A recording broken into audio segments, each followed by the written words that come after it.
बिस्मिल्लाहिर्रहमानिर्रहीम। आज आप लोगों के साथ शेयर करूंगी शादियों वाला एकदम दानेदार खुशबूदार सा मटन कोरमा। बेसिक मसालों को इस्तेमाल करते हुए बनाऊंगी बेहतरीन सा होममेड खुशबूदार कोरमा मसाला, जिसका टेस्ट इतना अमेजिंग बनेगा कि इसको खाने के बाद बस आप इसी रेसिपी से कोरमा बनाना पसंद करेंगे इंशाल्लाह। मटन इतना सॉफ्ट और इतना जूसी बनकर तैयार होगा कि आपके मुंह में ही घुलता चला जाएगा। तो फिर रेसिपी को एंड तक देखें, अच्छी लगे तो लाइक भी कर दें और चैनल पर न्यू हैं तो चैनल को भी ज़रूर सब्सक्राइब कर लें। अस्सलाम वालेकुम माय यूट्यूब फैमिली, कैसे हैं आप लोग? खुश रहें, आबाद रहें, जहाँ भी रहें हंसते मुस्कुराते रहें। मैं हूँ हादिया और वेलकम करती हूँ आप लोगों को कुकिंग सीक्रेट्स विद हादिया में। तो चलिए फिर जल्दी से रेसिपी स्टार्ट कर लेते हैं। बेहतरीन सा शादियों वाला कोरमा बनाने के लिए यहाँ पर मैंने 1 किलो मटन का यूज़ किया है, जिसमें रान का गोश्त और चापे शामिल हैं। इसमें मैंने कुछ हड्डियाँ भी ऐड करवाई हैं, जिससे इसका फ्लेवर बहुत ही कमाल का आएगा। आप इस रेसिपी को चिकन और बीफ के साथ भी बनाकर तैयार कर सकते हैं। इसको मैंने अच्छी तरह से वॉश कर लिया है और ड्राई कर लिया है। इसके अलावा 3 अदद प्याज हैं दरमियाने साइज़ की, जिसको मैंने बारीक स्लाइस फॉर्म में कट कर लिया है। अब सबसे पहले हमें करना है प्याज को फ्राई, जिसके लिए 1 अदद मैंने पैन ले लिया है और इसमें मैं शामिल कर रही हूँ 1 प्याली घी। आप इसमें कुकिंग ऑयल भी ऐड कर सकते हैं, मगर घी को ऐड करेंगे तो इसका फ्लेवर बिल्कुल ऐसा आएगा जैसे आप देगी कोरमा तैयार कर रहे हैं। तो तकरीबन 250 ml के करीब ये घी है जो मैंने इसमें ऐड किया है। अब जो प्याज कट करके रखी है वो मैं सारी की सारी इसमें फ्राई कर लूँगी। ये एक अहम स्टेप है मज़ेदार सा कोरमा बनाने के लिए। प्याज को आपने बहुत खूबसूरत सा फ्राई करना है, क्योंकि अगर प्याज फ्राई अच्छी नहीं होगी तो फिर आपके कोरमे का रिजल्ट्स भी अच्छे नहीं आएंगे। तो प्याज को हाई फ्लेम पे हम फ्राई करेंगे और मुस्तकिल इसको चलाते जाएंगे। साथ ही आपने जिस चमचे से इसको निकालना है और जिस प्लेट में आपने इसको निकालना है उसके ऊपर इस तरह से आपने एक किचन टॉवल लगा कर रखनी है, ताकि प्याज निकालते वक्त आपको किसी भी तरह की कोई प्रॉब्लम पेश ना आए। इन तमाम चीज़ों को आपने पहले ही रेडी करके रख लेना है। प्याज देखें थोड़ा सा कलर चेंज करेगी, पहले ट्रांसलूसेंट होगी, फिर इस तरह से लाइट पिंक कलर इसमें आ जाएगा। आपने मुस्तकिल इसको स्पून से चलाते रहना है ताकि ये सब तरफ से इवनली फ्राई हो जाए। और जब प्याज का कलर इस तरह से लाइट ब्राउन हो जाए तो फिर आपने चूल्हे का फ्लेम ऑफ करते हुए जल्दी से प्याज को निकाल लेना है, क्योंकि जब आप प्याज को बाहर निकालते हैं तब भी इसका कुकिंग प्रोसेस चलता रहता है। तो तमाम प्याज को मैं निकाल लूँगी। चूल्हे का फ्लेम मैंने ऑफ़ कर दिया है और जो किचन टॉवल मैंने प्लेट पर बिछाई है उस पर मैं इसको निकाल के और इसको फैला दूंगी ताकि प्याज क्रिस्पी हो जाए। तो यहाँ पर देखें पेपर टॉवल ने तमाम एक्स्ट्रा ऑयल इसका एब्जॉर्व कर लिया है। प्याज क्रिस्पी हो गई है। इसको मैंने प्लेट पे इस तरह से फैला दिया था। अब आपने क्या करना है, इसको इस तरह से मसल कर चूरा बना लेना है। तो इस तरह से देखें बहुत आराम से ये काम हो जाएगा। फ़ौरन ही आपने इस काम को करना है, क्योंकि इस स्टेज पे प्याज क्रिस्पी हो रही होती है। जिस पैन और घी में मैंने प्याज को फ्राई करा था सेम उसी में मैं कुछ साबित गरम मसाले ऐड कर रही हूँ, जिसमें 3 अदद तेज़पात के पत्ते हैं, 10 से 12 काली मिर्चें हैं। इसके अलावा लौंगे हैं 5 अदद और 4 अदद हैं हरी इलायची। इसमें आप ऐड कर देंगे और इनको आपने थोड़ा सा फ्राई करना है, इनको जलाना नहीं है। चूल्हे का फ्लेम इस वक्त मीडियम पे ऑन है। और अब मैं इसमें ऐड करूँगी मटन।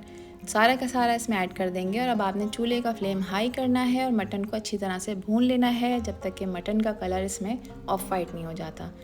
2 से 3 मिनट के बाद देखें मटन का कलर जो है वो चेंज होना शुरू हो जाएगा। हाई फ्लेम पे आपने इसको भूनते रहना है और चलाते रहना है। जब मटन का कलर 2 मिनट बाद इस तरह से ब्राउन और ऑफ वाइट होना शुरू हो जाए तो इस स्टेज पे मैं इसमें ऐड करूँगी 2 टेबल स्पून अदरक लहसुन का पेस्ट, जो कि बिल्कुल गाढ़ा वाला है।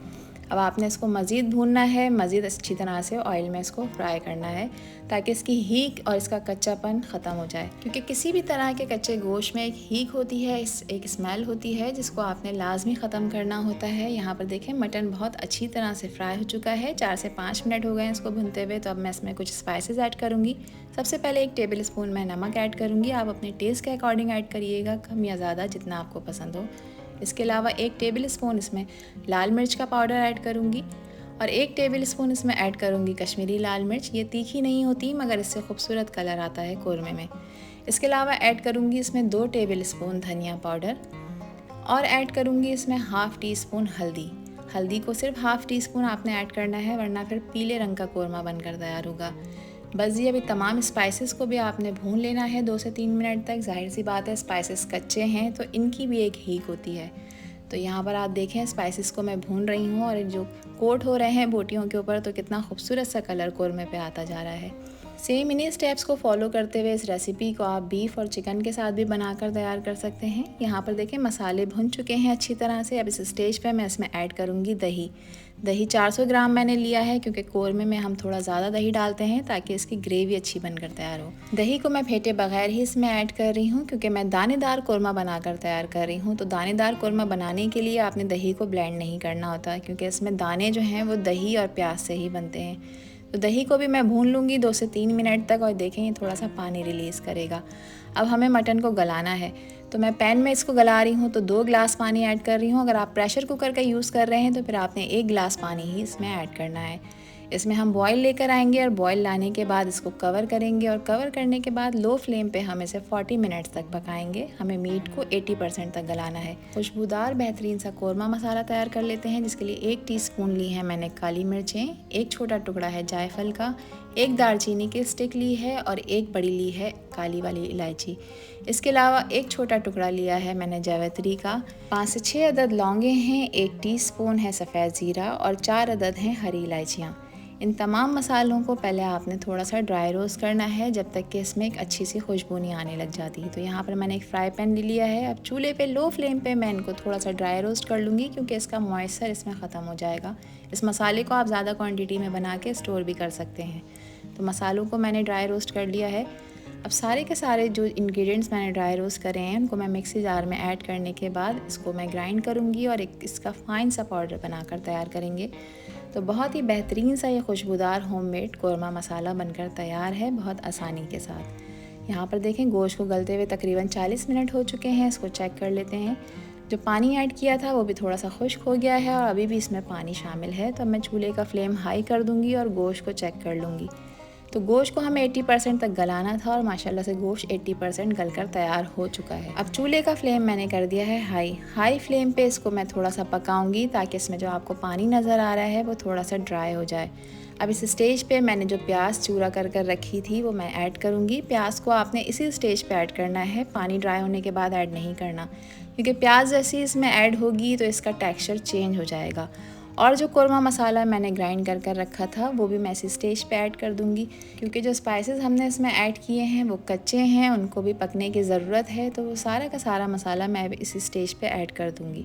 अब आपने हाई फ्लेम पे इसको पकाना है 3 से 4 मिनट के लिए। इसको अच्छी तरह से आपने भूनना भी स्टार्ट करना है। तो देखें जैसे जैसे ये पकेगा वैसे वैसे ये गाढ़ा भी होना शुरू हो जाएगा, क्योंकि प्याज इसमें जब जाती है और प्याज के साथ जब ये भुनता है तो इसका टेक्स्चर चेंज होना शुरू हो जाता है। तो इसको पकाते हुए मुझे 4 से 5 मिनट हो गए हैं और आप देखें माशाल्लाह कितना बेहतरीन सा दानेदार सा कोरमा बनकर तैयार हो चुका है।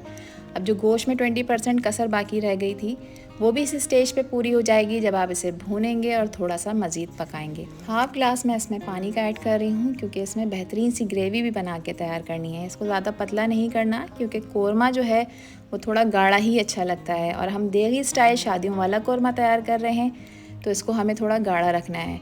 और इस स्टेज पे मैं इसमें 1 टेबल स्पून ऐड करूँगी केवड़ा वाटर, जिससे इसकी खुशबू बहुत ही कमाल की हो जाएगी। ऑप्शनल है ये स्टेप, आप इसे स्किप भी कर सकते हैं। अब इसे कवर करूँगी और लो फ्लेम पे मैं इसे 8 से 10 मिनट के लिए पकने के लिए रख दूँगी। 8 से 10 मिनट बाद देखें कवर हटाएंगे और इसमें ऐड करूँगी मैं बारीक कटी हुई अदरक, जिसकी खुशबू से इसका फ्लेवर 100 गुना बढ़ जाएगा। और लीजिए जनाब, बेहतरीन सा कोरमा हमारा बनकर तैयार हो चुका है, बहुत ही आसानी के साथ। तो कितना आसान था इस मज़ेदार से कोरमे को बनाना। तो चलें गर्मा गर्म कोरमे को हम सर्व कर लेते हैं। गर्मा गर्म खुशबूदार मज़ेदार शानदार से इस कोरमे को आप सर्व करें तंदूरी रोटी या फिर शीरमाल ताफ्तान के साथ।